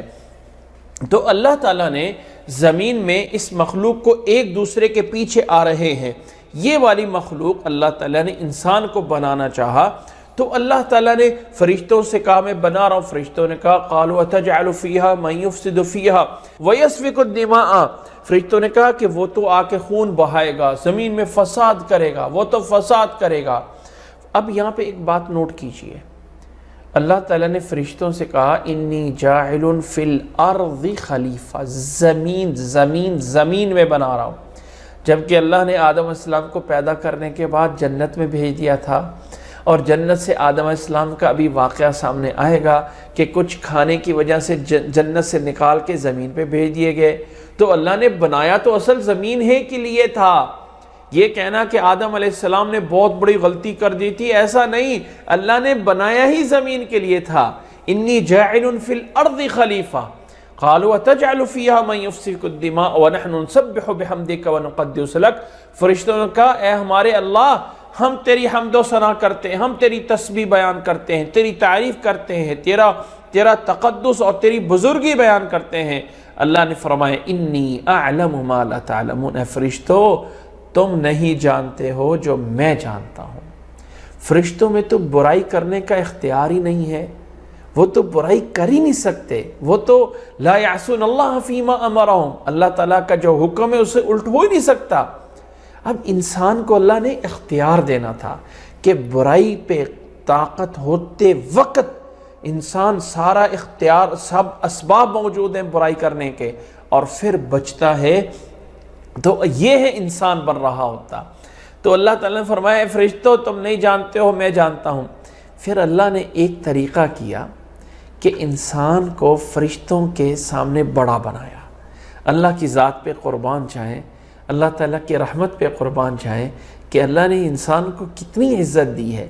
اللہ تعالیٰ نے انسان کو فرشتوں کے سامنے بڑا بنایا۔ کس چیز میں بڑا بنایا؟ اب یہاں پہ طریقہ ہوتا ہے، میں بڑا ہوں تم چھوٹے ہو تو ہم مقابلہ کر لیتے ہیں، اچھا کس چیز میں مقابلہ کر، اچھا دوڑ کا مقابلہ لگا لیتے ہیں، اچھا جی آپس میں کشتی کر لیتے ہیں۔ وہ کون سی چیز ہے جس میں اللہ نے آدم علیہ السلام کو فرشتوں میں متمیز کیا، ان کو ایک امتیازی حیثیت دی؟ وہ کیا تھا کہ اللہ نے آدم علیہ السلام کو کچھ چیزوں کے نام بتا دیے۔ وَعَلَّمَ آدَمَ الْأَسْمَاءَ كُلَّهَا، اللہ نے آدم علیہ السلام کو چیزوں کے نام بتا دیے۔ ثُمَّ عَرَضَهُمْ عَلَى الْمَلَائِكَةِ، پھر ان چیزوں کو فرشتوں کے سامنے پیش کیا، بتاؤ یہ کیا کیا ہیں۔ فَقَالَ أَنْبِئُونِي بِأَسْمَاءِ هَؤُلَاءِ إِن كُنتُمْ صَادِقِينَ، بتاؤ ان چیزوں کو یہ کیا کیا ہے۔ قالوا سبحانك لا علم لنا الا ما علمتنا انك انت العلیم الحکیم، فرشتوں نے کہا اللہ پاک ہے تو، ہمیں تو صرف اتنا ہی علم ہے جتنا تو نے ہمیں بتایا ہے۔ انك انت العلیم الحکیم، اے اللہ تو ہی علیم ہے، تو ہی اصل حکیم ہے۔ اب یہاں پہ نوٹ کیجئے، آدم علیہ السلام کو اللہ نے پہلے سکھا دیا یہ چیز، اس کا یہ نام، یہ چیز یہ نام۔ اب وہ چیزیں کون سی تھیں؟ وہ کون سی چیزیں تھیں؟ کیا تھا؟ اللہ اعلم۔ یہاں پہ نوٹ کر لیجئے ایک بات کو کہ اللہ تعالیٰ کے اس کلام قرآن مجید سے یا دین اسلام سے ہمیں جن چیزوں کی تفصیل نہیں بتائی گئی ہے، ہم اگر ان کے پیچھے لگ جائے نا کہ بال کی کھال اتارنی ہے، وہ جاننا ہے کون سی چیزیں تھی جو اللہ نے آدم علیہ السلام کو بتائی تھی۔ بھائی جب اللہ نے نہیں بتایا تو تمہیں اس کے پیچھے لگنے کی کیا ضرورت ہے؟ جن چیزوں کو اللہ تعالیٰ نے نہیں بیان کیا ہوتا ہے ان چیزوں کے پیچھے لگ کے، ان چیزوں کے پیچھے اپنا ٹائم ضائع کرنا اور بلا وجہ ایسی بحثوں میں پڑے رہنا، اچھا وہ کیا تھا، اچھا وہ کیا تھا، اس میں جس چیز کا اللہ تعالیٰ کے ہاں سوال نہیں ہونا ہے اس چیز کے بارے میں لوگ بڑی بڑی کوششیں کرتے رہتے ہیں جاننے کی، اور جس چیز کا اللہ کے ہاں سوال ہونا ہے اس پہ غور ہی نہیں کی جاتی ہے۔ اللہ تعالیٰ نے کن چیزوں کا نام سکھایا آدم علیہ السلام کو؟ اللہ نے نہیں بتایا۔ فرمایا وَعَلَّمَ آدَمَ الْأَسْمَاءَ كُلَّهَا، آدم علیہ السلام کو سب چیزوں کے نام بتا دیے، پھر فرشتوں پہ پیش کیا، فقال انبئونی باسماء ہؤلاء، بتاؤ ان چیزوں کے نام کیا ہیں؟ قالوا سبحانک لا علم لنا الا ما علمتنا انک انت العلیم الحکیم، فرشتوں نے کہا اے اللہ پاک ہے تو، ہمیں تو صرف اتنا پتہ ہے جتنا تو نے ہمیں بتایا ہے، بے شک تو ہی علیم اور حکیم ہے۔ اللہ نے کہا آؤ آدم ادھر آؤ ادھر آؤ، ایسے آئی، یعنی ادھر آؤ کوئی الفاظ موجود نہیں ہے، لیکن تھوڑا سا جو معنویت ہے اس کو بیان کر رہا ہوں۔ یا آدم انبئہم باسمائہم، اے آدم بتاؤ ان کو ان کے نام کیا ہیں۔ فلما انبأہم باسمائہم، جب آدم علیہ السلام نے ان چیزوں کے نام بتا دیے، قال الم اقل لکم انی اعلم غیب السماوات والارض وَأَعْلَمُ مَا تُبْدُونَ وَمَا كُنْتُمْ تَكْتُمُونَ، اللہ نے کہا او تمہیں میں بتاتا نہیں ہوں، میں ہوں غیب کو جاننے والا، میں ہوں زمین و آسمان کی وہ پوشیدہ چیزیں جاننے والا، انی اعلم غیب السماوات والارض، کہ میں ہوں اللہ نے فرمایا کہ میں زمین و آسمان کی غیب کو جانتا ہوں، وَأَعْلَمُ مَا تُبْدُونَ وَمَا كُنْتُمْ تَكْتُمُونَ، اور میں جانتا ہوں جو تم ظاہر کرتے ہو اور پوشیدہ کرتے ہو۔ تو اللہ نے کہا فرشتوں سے میں تم سے بہتر جانتا تھا، اس لیے بتایا کہ یہ مخلوق عالم بنے گی، یہ مخلوق جاننے والی بنے گی، اس مخلوق کے پاس علم ہوگا۔ اللہ تعالیٰ نے بتایا، آدم علیہ السلام نے یاد کر لیے، فرشتوں کے سامنے آدم علیہ السلام کو اللہ تعالیٰ نے برتری طاقت میں، برتری مال میں، برتری اور بڑا ہونا کسی اور مقابلے میں نہیں دی، بلکہ علم ہونے میں، عالم ہونے میں، ایک علم کی بنیاد پہ اللہ نے آدم علیہ السلام کو فضیلت دی ہے۔ اور اے انسان، اے حضرت انسان، اے ابن آدم، اگر تو بڑا بننا چاہتا ہے، تیرا بڑا ہونا، تیری طاقت میں بڑا ہونا ہو جانا، ہنر میں بڑے ہو جانا، لوگوں کو میدان میں بچھا دینا اور لوگوں سے جو ہے وہ بہت بڑا بھاری یا بہت بڑا طاقتور ہو جانا، یہ سب سے بڑی چیزیں نہیں ہیں۔ بڑی چیز یہ ہے کہ انسان وہ علم رکھے، اس چیز کا علم رکھے جس سے اللہ کی معرفت ہوتی ہو یا اللہ کے رسول صلی اللہ علیہ وسلم کی معرفت ہے، وہ والی چیز انسان کو بڑا بناتی ہے، وہ والی چیز انسان کو عظمت دیتی ہے۔ ان اکرمکم عند اللہ اتقاکم، اس علم کی بنیاد پہ جب انسان میں تقوی پیدا ہوتا ہے تو اللہ تعالیٰ کے ہاں معیار تقوی ہے، اللہ تعالیٰ کے ہاں انسان کی عزت ہونا اس بنیاد پہ ہے۔ اللہ تعالیٰ نے آدم علیہ السلام کو علم کی بنیاد پہ فضیلت دی ہے، اس لیے اگر دنیا میں بڑا بننا چاہتے ہیں تو اللہ نے جو علم دیا ہے اسے جو ہے وہ سمجھا جائے اور سیکھا جائے۔ اب آدم علیہ السلام نے چیزوں کے نام بتا دیے، اللہ نے کہا، اب فرشتوں سے کہا کہ وَإِذْ قُلْنَا لِلْمَلَائِكَةِ اسْجُدُوا لِآدَمَ فَسَجَدُوا إِلَّا إِبْلِيسَ، اللہ نے فرشتوں سے کہا آدم علیہ السلام کو سجدہ کرو، فرشتوں نے سجدہ کر لیا، کیونکہ فرشتے تو اللہ کے حکم کے پابند ہیں، الا ابلیس، ایک ابلیس، یہ ایک تیسری مخلوق ہے، جن کی ہے، لیکن یہ عزت یا اکراماً فرشتوں کے ساتھ ہی رہتا تھا۔ ابلیس ایک جن تھا، فرشتے نوری مخلوق ہیں، اور یہ جن جو ہیں وہ آگ سے بنی ہوئی ایک مخلوق ہے، یہ اس کا کوئی جسم نہیں ہے انسانوں کی طرح، یا اس کا جسم ہے تو انسانوں کو نظر نہیں آ سکتا ہے، یہ اللہ تعالیٰ نے اسے انسان سے زیادہ اختیارات دیے ہیں۔ اس میں سے ایک ابلیس جو ہے وہ فرشتوں کے ساتھ رہتا تھا، اس نے سجدہ نہیں کیا، ابا واستکبر، تکبر کر لیا، بڑا ہو گیا، انکار کیا، وَكَانَ مِنَ الْكَافِرِينَ، اور کافروں میں سے بنا۔ وَقُلْنَا يَا آدَمُ اسْكُنْ أَنْتَ وَزَوْجُكَ الْجَنَّةَ، آدم علیہ السلام کو اللہ نے کہا، ابلیس نے سجدہ نہیں کیا ہے، فرشتوں نے سجدہ کر لیا، ابلیس نے سجدہ نہیں کیا ہے۔ اب یہ آگے تفاصیل آئیں گی کہ اللہ نے جب اس ابلیس کو، شیطان مردود کو دھتکار دیا، نکال دیا، اور اللہ تعالیٰ نے اس نے رب سے ایک طلب مانگ لی کہ اللہ قیامت تک مجھے زندگی دے دے۔ اللہ نے اسے قیامت تک زندگی دے دی، اور یہ انسانوں کو بہکاتا ہے، اللہ سے دور کرتا ہے، اللہ تعالیٰ کے راستے سے ہٹاتا ہے۔ تو اللہ تعالیٰ نے فرمایا کہ فرشتوں نے سجدہ کیا آدم علیہ السلام کو، اور انسان نے اور ابلیس نے نہیں کیا، اس نے تکبر کر لیا اور کافروں میں سے ہو گیا۔ یہاں پہ ایک بات سمجھ لیجئے، مسلمان جو ہیں ہم سجدہ کس کو کرتے ہیں؟ بھئی ہم تو کعبہ کو، جو اللہ کا گھر بیت اللہ حرم مکہ میں ہے، کعبہ ہے، اس طرف منہ کرتے ہیں۔ تو ہم اس کو کیا کرتے ہیں؟ سجدہ کرتے ہیں؟ نہیں، ہم نے اس کو قبلہ بنایا ہوا ہے۔ قبلہ کا مطلب یہ ہے کہ ایک سمت، ایک جہت، ایک سائیڈ، فلاں سائیڈ کو منہ کر کے نماز پڑھنی ہے۔ یہ جو اگر کوئی کافر یہ اعتراض کر دے کہ ہمارے اور تمہارے درمیان کیا فرق ہے، ہم نے بت بنا کے اس کو مٹی کا، لکڑی کا یا لوہے کا یا مٹی کا بت بنا کے اس کو سامنے رکھا اور اس کو سجدہ کر لیا، تم نے بھی کیا کیا؟ پتھروں کا ایک کمرہ بنا کے اس کو سجدہ کرتے ہو۔ تو تم نے پتھروں کا کمرہ بنا دیا، ہم نے پتھروں کا جو ہے وہ بت بنا دیا، تو کیا فرق ہے؟ تم بھی پتھر کو سجدہ کر رہے ہو، ہم بھی پتھر کو سجدہ کر رہے ہیں۔ تو ہمارے پاس کیا جواب ہے؟ ہم کہا ہم پتھر کو سجدہ نہیں کرتے، وہ ہمارے لیے ایک سمت بنائی گئی ہے۔ اگر ہمیں اللہ تعالیٰ کہہ دیتا کسی درخت کو سجدہ کرو تو ہم درخت کو کرتے، اگر اللہ تعالیٰ ہمیں کہہ دیتا مشرق کو کرو تو ہم مشرق کو کرتے، مغرب کو بولتے مغرب کو کرتے۔ بلکہ ہمارے ہاں تو مثال موجود ہے، مسلمان پہلے فلسطین بیت المقدس کو سجدہ کرتے تھے، پھر اللہ تعالیٰ کا حکم آ گیا اب مسجد حرام کی طرف کرو، تو چہرہ بدل کے مسجد حرام کی طرف ہو گئے۔ تو ہم تو اللہ کے حکم کے پابند ہیں۔ تو فرشتوں نے جو آدم علیہ السلام کو سجدہ کیا تھا، وہ اللہ تعالیٰ نے آدم علیہ السلام کو گویا کہ قبلہ بنایا تھا، سائیڈ اور سمت بنائی تھی۔ اس میں یقیناً ان کی عزت احترام یقیناً ہے آدم علیہ السلام کا، لیکن سجدہ اللہ کے حکم سے کیا گیا تھا۔ اسجدوا فسجدوا، حکم سجدے کا آیا، سجدے میں چلے گئے۔ تو حکم بجا لانا، ہم سجدہ جو بیت اللہ اور کعبہ کے پتھروں کو کرتے ہیں اس کو نہیں کر رہے، ہم اللہ کے حکم کو پورا کر رہے ہیں۔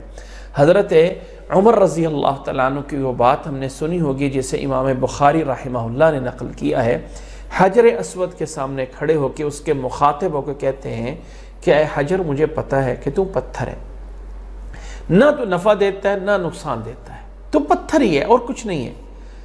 اگر میں نے محمد صلی اللہ علیہ وسلم کو تجھے بوسہ دیتے ہوئے نہ دیکھا ہوتا تو تجھے کبھی بوسہ نہ دیتا، چونکہ میرے نبی صلی اللہ علیہ وسلم تجھے بوسہ دیا ہے اس لیے میں تجھے بوسہ دے رہا ہوں، وگرنہ تو پتھر ہی ہے، تو نفع اور نقصان کا مالک نہیں ہے۔ اسی طرح وہ کعبہ، وہ پتھر، وہ نفع نقصان کے مالک نہیں ہے کہ وہاں پہ ہم ان پتھروں کو جا کے جو ہے وہ مٹی باہر سے لے جا کے اور پتھروں کے ساتھ لگا کے اور اس مٹی کو لے کے آئیں اور آنکھوں میں سرما بنائیں، یا اس کعبے کے غلاف کے جو ہے وہ دھاگے کھینچ کے لا کے اپنے لیے مصیبتوں سے نجات کے لیے اس کے تعویذ بنا کے رکھیں، یا کعبے کا غلاف کا ٹکڑا لا کے ہم سمجھیں کہ ہمارے پاس، ہاں ان کا ایسی چیزوں کا احترام عزت کرنا اپنی جگہ پہ ہے، لیکن نفع اور نقصان کا مالک سمجھنا کہ لوگ جو ہے وہاں جا کے جو ہے وہ احرام لے جاتے ہیں چادریں اور زمزم کے پانی میں اسے دھو دیتے ہیں اور پھر ان چادروں کو طواف کروایا جاتا ہے اور پھر کہا جاتا ہے کہ انہی چادروں میں ہمیں کفن دیا جائے گا۔ تو بھائی اس کفن سے انسان کو نفع یا نقصان نہیں ہوتا، انسان کے اعمال سے محاسبہ ہوتا ہے۔ شاید آپ لوگوں نے منافقین کا پیچھے بحث گزری ہے، اللہ کے نبی صلی اللہ علیہ وسلم کے دور میں ایک بڑا منافق تھا، عبداللہ ابن ابی، منافقوں کا سردار تھا، لیکن بیٹا مسلمان تھا، ظاہراً اوپر سے یہ مسلمان تھا منافق، اندر سے منافق تھا، لیکن اوپر سے جو ہے وہ مسلمان تھا۔ فوت ہو گیا، بیٹے نے ریکویسٹ کی کہ اللہ کے نبی آپ میرے والد کا جنازہ پڑھا دیجئے۔ اللہ کے نبی نے یہ نہیں کہا کہ یہ تو میرا دشمن منافق تھا، یہ تو ایمان نہیں اللہ تعالیٰ اندر تھے، لیکن چونکہ ظاہراً مسلمان تھا، اللہ کے نبی صلی اللہ علیہ وسلم گئے، اس کو نماز جنازہ پڑھائی، اس کو قبر میں اتارا اور اپنی قمیض، نبی رحمت اپنی قمیض اس کو پہنائی، اپنا لعاب نکال کے اس کے منہ پہ لگایا اور پھر بھی اس کی نماز جنازہ پڑھائی۔ اللہ نے پھر بھی کہا کہ اللہ تعالیٰ نے فرمایا کہ اے نبی صلی اللہ علیہ وسلم ان تستغفر لهم 70 مرة فلن يغفر اللہ لهم، ان منافقوں کے لیے 70 بار بھی آپ استغفار کر دیں تو اللہ انہیں معاف نہیں کرے گا۔ اللہ انہیں معاف نہیں کرے گا۔ جب انسان کے کرتوت برے ہوں، جب انسان کے اعمال برے ہوں، جب انسان کی حرکتیں گندی ہوں، تو خواہ وہ کعبے کے غلاف کو سینے سے لگا لے یا کعبے کے غلاف کے ٹکڑے کو رکھ کے اپنے کمرے میں اپنی قبر میں جا کے رکھ لے، یا پھر وہ جا کے احرام کی چادروں کو زمزم سے دھو کے کفن میں پہنا دے، تو یہ کچھ فائدہ نہیں دیں گے جب انسان کے اعمال برے ہوں۔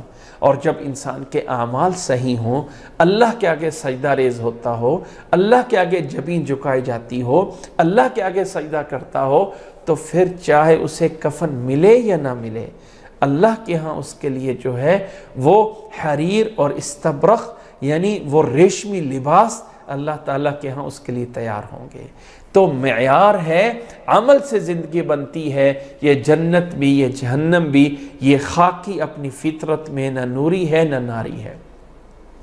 تو اللہ تعالیٰ نے یہاں پہ حکم دیا فرشتوں سے، وَإِذْ قُلْنَا لِلْمَلَائِكَةِ اسْجُدُوا لِآدَمَ فَسَجَدُوا إِلَّا إِبْلِيسَ، اے فرشتوں آدم کو سجدہ کرو، سب نے سجدہ میں کر لیا۔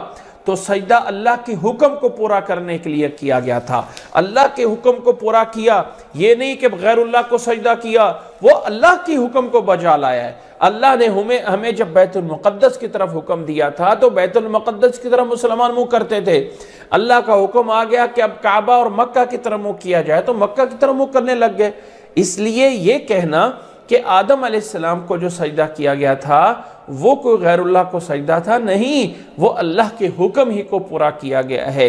ابلیس نے انکار کیا اور تکبر کیا، وَكَانَ مِنَ الْكَافِرِينَ۔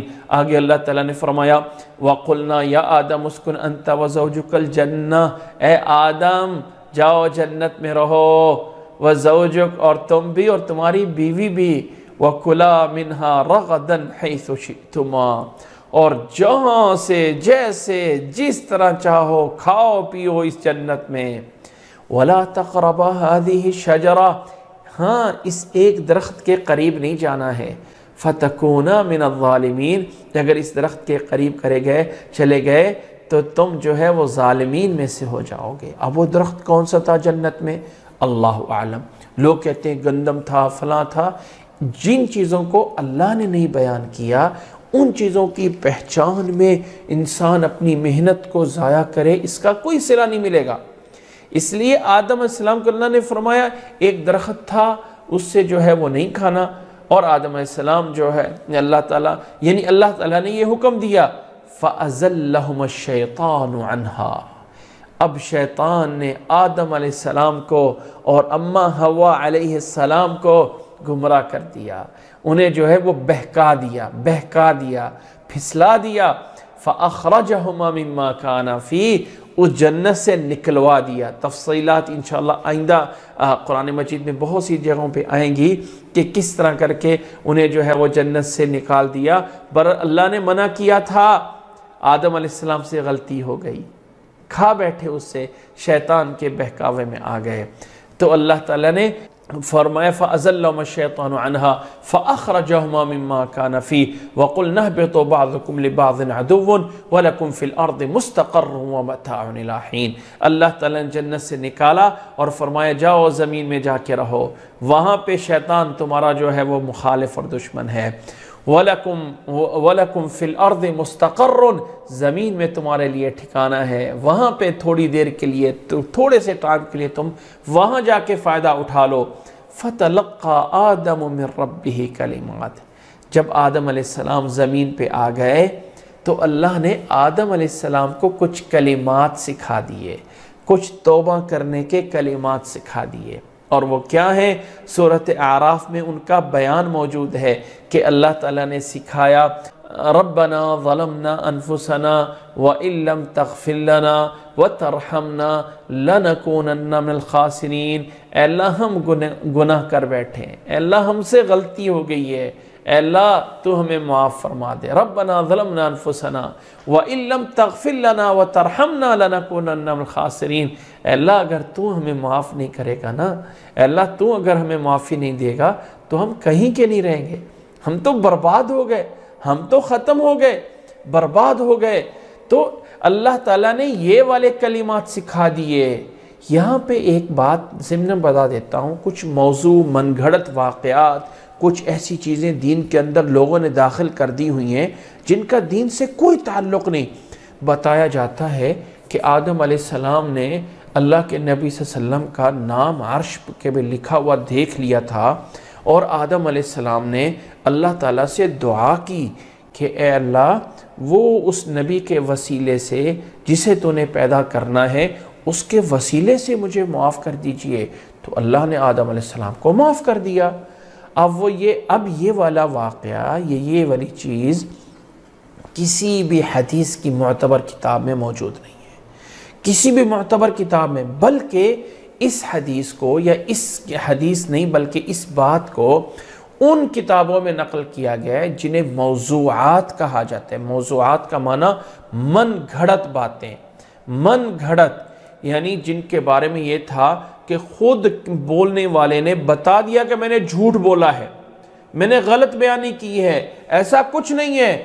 وہ غلط باتوں میں یہ ایک غلط بات لکھی گئی ہے، اور آج کل کے بہت سے لوگ اس غلط بات کو اٹھا کے اور نبی کی حدیث بنا کے پیش کر دیتے ہیں کہ آدم علیہ السلام نے بھی محمد صلی اللہ علیہ وسلم کا وسیلہ دے کے اللہ سے دعا کی تھی اور اللہ نے دعا قبول فرما لی تھی۔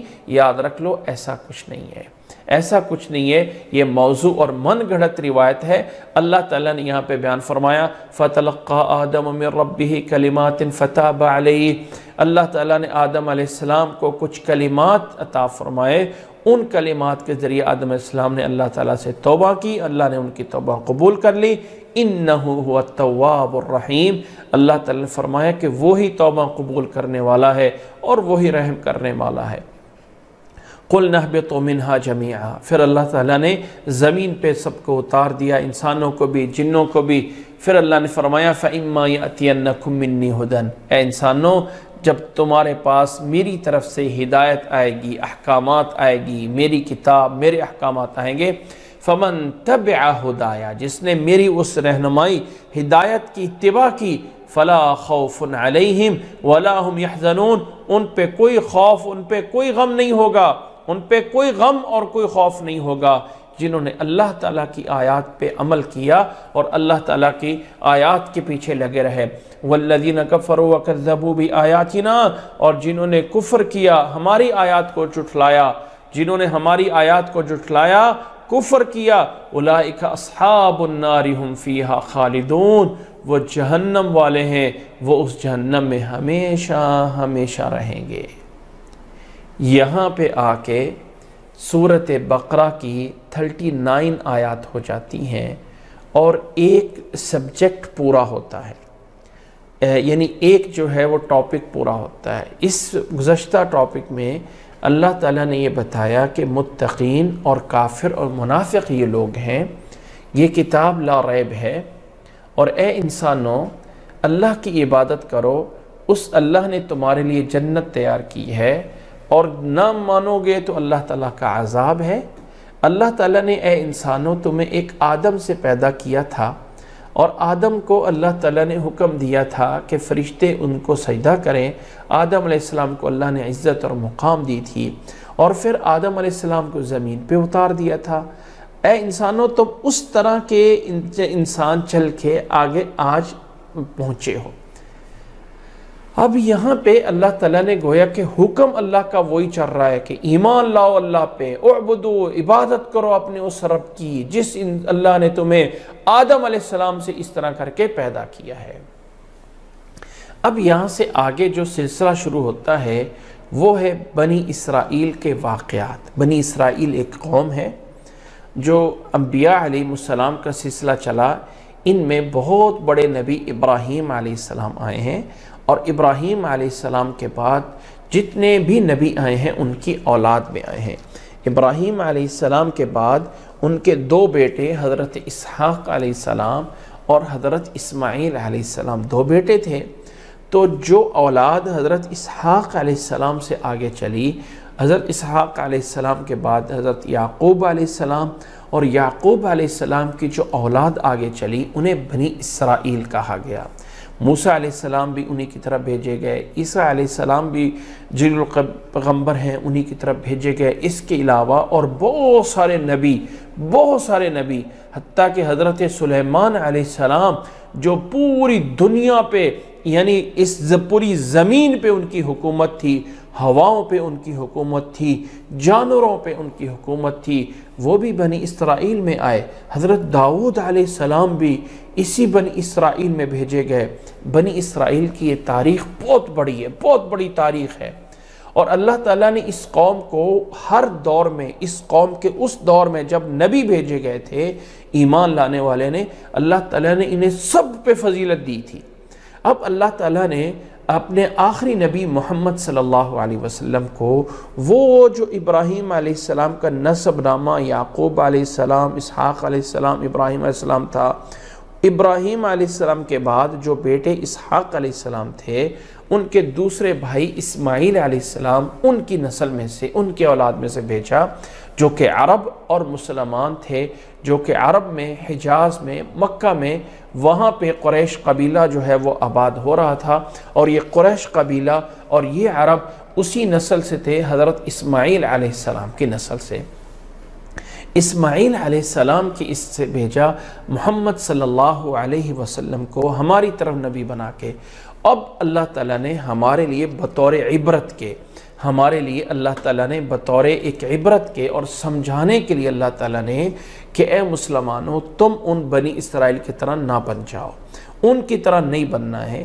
تو اللہ تعالیٰ نے اس بنی اسرائیل کو ایک تو اس دور میں نبی صلی اللہ علیہ وسلم کے دور سے لے کے قیامت تک کے آنے والے جتنے بھی اہل کتاب ہیں، یہود ہیں، نصارہ ہیں، ان کو بھی یہاں پہ سمجھایا ہے، اور ساتھ ساتھ ان کے واقعات بیان کر کے مسلمانوں کو بھی تنبیہ کی ہے کہ اے مسلمان، تم ان طرح نہ بن جاؤ۔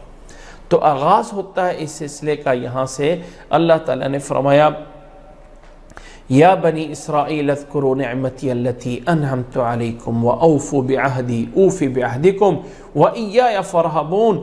اے بنی اسرائیل کے لوگو، بنی اسرائیل کا معنی ہے اسرائیل، اسرائیل یعقوب علیہ السلام کا لقب ہے، اور بنی اسرائیل، اسرائیل علیہ السلام کی اولاد یعنی یعقوب علیہ السلام کی اولاد، اور اسرائیل اس کا معنی ہے جیسے عربی زبان میں عبداللہ ہوتا ہے، اللہ کے بندے، اسرائیل اللہ کے بندے۔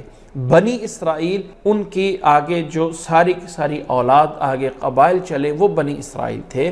اللہ نے فرمایا اے بنی اسرائیل کے لوگو اذکروا نعمتی، میری نعمتوں کو یاد کرو جو تمہارے اوپر کی ہیں، اور میرے وعدوں کو پورا کرو، میں تمہارے وعدوں کو پورا کروں گا، تمہیں فضیلت ملے گی، لیکن جو اللہ سے وعدہ ہوا ہے اسے پورا کیا جائے۔ وَإِيَّايَ فَارْهَبُونَ، اور مجھ سے ڈرو۔ وَآمِنُوا بِمَا أَنزَلْتُ مُصَدِّقًا لِمَا مَعَكُمْ، اس کلام قرآن مجید پہ ایمان لے آؤ، یہ کلام قرآن مجید تصدیق کرتا ہے اس تمام کتابوں کی جو تمہارے پاس ہیں، جو اللہ نے عیسیٰ علیہ السلام کو دیا، جو اللہ نے موسیٰ علیہ السلام کو دیا۔ فرمایا یہ اس کی تصدیق کرتا ہے، جب یہ کلام اس کی تصدیق کر رہی ہے تو اس میں مانو۔ وَلَا تَكُونُوا أَوَّلَ كَافِرٍ بِهِ، اے لوگو پہلے کافر نہ بنو۔ اللہ کے نبی صلی اللہ علیہ وسلم کے دور میں یہود کو آ کے مدینہ میں مخاطب کیا گیا کہ اب تم پہلے کافر نہ بن جاؤ، اپنی بنی اسرائیل میں سے ایمان لے آؤ۔ وَلَا تَشْتَرُوا بِآيَاتِي ثَمَنًا قَلِيلًا، میری آیات کے بدلے تھوڑا سا فائدہ نہ لو۔ وَإِيَّايَ فَاتَّقُونَ، اور مجھ سے ڈرو۔ وَلَا تَلْبِسُوا الْحَقَّ بِالْبَاطِلِ وَتَكْتُمُوا الْحَقَّ وَأَنْتُمْ تَعْلَمُونَ۔ وہ لوگوں حق کو باطل کے ساتھ مت ملاؤ، حق اور باطل کو آپس میں مت ملاؤ، اور حق کو مت چھپاؤ، اور جب تم جانتے ہو سمجھتے ہو۔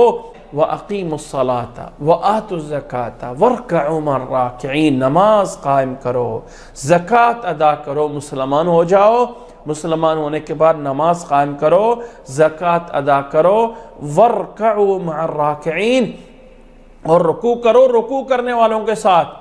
پھر اللہ نے فرمایا اے بنی اسرائیل کے لوگوں اتأمرون الناس بالبر وتنسون انفسکم، ان لوگوں کو اچھائی کا حکم دیتے ہو، اپنے آپ کو بھول جاتے ہو، اپنے آپ کو بھول جاتے ہو۔ وانتم تتلون الکتاب، تم تورات کو پڑھتے ہو، افلا تعقلون، کیوں نہیں عقل کرتے ہو؟ تمہاری کتاب میں محمد صلی اللہ علیہ وسلم کو بتایا گیا ہے، ان کی نشانیاں بتائی گئی ہیں، کیوں نہیں ایمان لاتے ہو؟ اور پھر اللہ نے کہا، اللہ تعالیٰ کا ایک اس قرآن مجید کا ایک انداز ہے، ایک طریقہ کار ہے کہ اللہ تعالیٰ جب بھی کوئی واقعات بیان کرتا ہے تو ساتھ ساتھ نصیحتیں جاری رہتی ہیں، ایک ایک نصیحت ضمناً مسلمانوں کو بھی اور ان کو بھی ایک نصیحتیں ساتھ ساتھ جاری رہتی ہیں۔ تو اللہ نے فرمایا وَاسْتَعِينُوا بِالصَّبْرِ وَالصَّلَاةِ، اور لوگوں مدد حاصل کرو اللہ سے صبر اور نماز کے ذریعے۔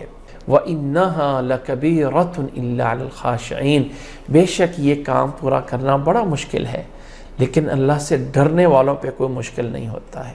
اور لوگوں اللہ نے فرمایا وَاسْتَعِينُوا بِالصَّبْرِ وَالصَّلَاةِ، اللہ سے مدد حاصل کرو نماز کے ذریعے اور صبر کے ذریعے۔ یہ اگرچہ مشکل کام ہے لیکن اللہ سے ڈرنے والوں پہ کوئی مشکل نہیں ہوتا ہے۔ الذین یظنون انہم ملاقو ربہم، الذین یظنون انہم ملاقو ربہم وانہم الیہ راجعون، جو لوگ یقین رکھتے ہیں ہم نے اپنے رب کی ملاقات کرنی ہے، اسی کی طرف لوٹ کر جانا ہے، اس پر یہ چیز کوئی مشکل نہیں ہوتی ہے۔ میرے بھائی، کون سا مسلمان ہے جو کہتا ہے میں مشکل میں نہیں ہوں؟ کون سا انسان ہے جو کہتا ہے میں دنیا جنت بنا کے بیٹھا ہوں؟ ہر انسان کو ہزاروں مصیبتیں، ہزاروں تکلیفیں، طرح طرح کے مسائل ہیں، اور موجودہ وقت میں امت انسانیت ایک بہت بڑے مسئلے میں پھنسی ہوئی ہے، بہت زیادہ تکلیفیں، بہت زیادہ پریشانیاں ہوئی ہیں۔ ان پریشانیوں میں کیا کرنا چاہیے؟ بہت سے لوگ پوچھتے ہیں کیا کرنا چاہیے، کون سا حل ہے، کیا مدد مانگنی چاہیے؟ اللہ نے فرمایا لوگوں مدد مانگو اللہ تعالیٰ سے دو کام کر کے۔ ایک صبر کرنا ہے، تکلیف دی ہے تو اس پہ جزا فضا نہیں کرنا ہے۔ گناہ سے بچنے کا نام بھی صبر کرنا ہوتا ہے، یاد رکھ لیں اس بات کو، گناہ سے بچنے کا نام بھی صبر کرنا ہوتا ہے۔ صبر صرف یہ نہیں ہے کہ مجھے تکلیف ہو رہی ہے اور میں ہائے ہائے ہائے نہ کروں، نہیں، صبر کی یہ بھی قسم ہے کہ گناہ سے بچ جائیں اور پھر نماز پڑھیں، نفل نماز۔ اور میرے بھائی اس وقت بازار میں لوگوں کے استعمال کی چیزیں، جیسے ضرورت کی چیزیں ختم ہو گئی، چاہیے تو یہ تھا تکلیف کے اندر بازاروں سے قرآن مجید غائب ہو جاتے، اللہ تعالیٰ کے کلام پہ لوگ لگ جاتے، لوگ گھروں میں اگر مساجد میں نہیں جا سکتے تو گھروں میں اللہ کے آگے نمازیں شروع ہو جاتی، اللہ کے آگے جو ہے وہ جھکنا شروع ہو جاتا۔ ہم لوگ عجیب لوگ ہیں کہ بجائے ان کاموں پہ لگیں جو اللہ نے حکم دیا ہے، الٹ کاموں پہ لگ جاتے ہیں۔ اچھا جی، رات کو 10 بجے کھڑے ہو کے اذانیں دینے شروع کر دو، مصیبتیں ٹل جائیں گی، عذاب رک جائیں گے۔ اور بھائی یہ کہاں پہ موجود ہے؟ کس نے بتایا ہے؟ کون سی حدیث ہے؟ کہاں لکھا ہوا ہے؟ ایک من گھڑت سی باتیں جمع کر کے اور کسی ایک غلط بات کو مروڑ تروڑ کے جو ہے، اللہ کے نبی صلی اللہ علیہ وسلم نے فرمایا جس بستی میں اذان ہوتی ہے اللہ تعالیٰ وہاں مصیبتیں ٹال دیتا ہے۔ اب یہ کیا مطلب ہے اس کا؟ بھائی اس کا اذان کا مطلب ہے رات 10 بجے دی جائے، اس کا مطلب ہے جہاں نماز ہوتی ہے وہاں پہ اللہ تعالیٰ جو ہے مصیبتوں کو ٹالتا ہے۔ اور یہ جو ہمارے اوپر مصیبتیں آ رہی ہوتی ہیں نا، ہو سکتا ہے اس کے علاوہ اور بہت ساری مصیبتیں ہیں جو اللہ تعالیٰ ہمارے ان اعمال کی وجہ سے روک دیتا ہے، بہت ساری اور بھی مصیبتیں ہیں، اور کچھ نہ کچھ مصیبتیں آتی ہیں، اللہ تعالیٰ انسان کو آزماتا ہے کہ صبر کرتا ہے یا نہیں۔ یا بعض دفعہ اللہ تعالیٰ نے انسان مسلمان کے لیے جنت میں بڑا درجہ رکھا ہوتا ہے، اس کے لیے بڑا مقام رکھا ہوتا ہے، لیکن انسان کے اعمال اتنے نہیں ہوتے ہیں کہ وہ اس درجے تک پہنچ جائے، تو اللہ تعالیٰ کوئی مصیبت دے کے، کوئی مشکل دے کے، کوئی پریشانی دے کے اللہ تعالیٰ اس کے درجات کو بلند کر رہا ہوتا ہے۔ اس لیے مومن کی دونوں حالتیں خیر ہیں، اگر انسان پہ تکلیف آئے تو صبر کرے تو جنت ہے، اور آسانی ہو شکر کرے تو جنت ہے۔ اس لیے ایمان والوں کی ہر حالت ہی خیر میں ہوتی ہے، ہر حالت ہی بھلائی میں ہوتی ہے۔ اللہ تعالیٰ سے مدد لینی ہے تو نسخہ کیا اپنانا ہے، مدد لینی ہے تو وظیفہ کیا کرنا ہے، اب مدد لینی ہے تو کون سا طریقہ اپنانا ہے، اور نہ ہی کسی بابے، کسی فلانے بزرگ فلاں فلاں فلاں فلاں کے پاس جا کے الٹے لٹک کے فلانی چیز کے اتنے صدقے دے کے فلاں 1000 دفعہ یہ پڑھ کے، نہیں۔ اللہ نے فرمایا وَاسْتَعِينُوا بِالصَّبْرِ وَالصَّلَاةِ، مدد مانگو اللہ سے صبر کے ذریعے، اور وہ صبر میں دو پہلو ہیں، ایک گناہوں سے صبر کرنا، ایک مصیبتوں سے صبر کرنا، یہ دونوں پہلو سامنے رکھے جائیں اور نماز پڑھی جائے۔ اِنَّهَا لَكَبِيرَةٌ إِلَّا الْخَاشِعِينَ، اللہ نے پھر آگے بتا بھی دیا کہ ڈرنے والوں پہ تو کوئی مشکل نہیں ہے، لیکن جو نہ ڈر ہیں، جو سمجھتے ہیں ہم بڑے فن خواں ہیں اور ہم تو دنیا میں ہمیشہ رہنے کے لیے آ گئے ہیں، وہ سمجھتے ہیں ہمیں کیا نماز کی ضرورت ہے، ہمیں کیا ضرورت ہے، نہیں۔ إِنَّهَا لَكَبِيرَةٌ إِلَّا الْخَاشِعِينَ الَّذِينَ يَظُنُّونَ أَنَّهُمْ مُلَاقُو رَبِّهِمْ، وہ لوگ ہیں خاشعین جو یقین رکھتے ہیں کہ ایک نہ ایک دن رب کے سامنے جا کے کھڑا ہونا ہے، ملاقات کرنی ہے، وَأَنَّهُمْ إِلَيْهِ رَاجِعُونَ، اور اسی اللہ کی طرف لوٹ کر جو ہے وہ جانا ہے۔ آج ہم یہیں پہ اکتفا کرتے ہیں۔ اللہ سے دعا ہے کہ اللہ تعالی ہمیں جو کچھ ہم نے سنا ہے، جو کچھ ہم نے پڑھا ہے، اللہ تعالیٰ ہمیں اس پہ سمجھنے کی اور اللہ تعالیٰ ہمیں اس پہ عمل کرنے کی توفیق عطا فرمائے۔ جزاکم اللہ احسن الجزاء، وآخر دعوانا ان الحمد للہ رب العالمین۔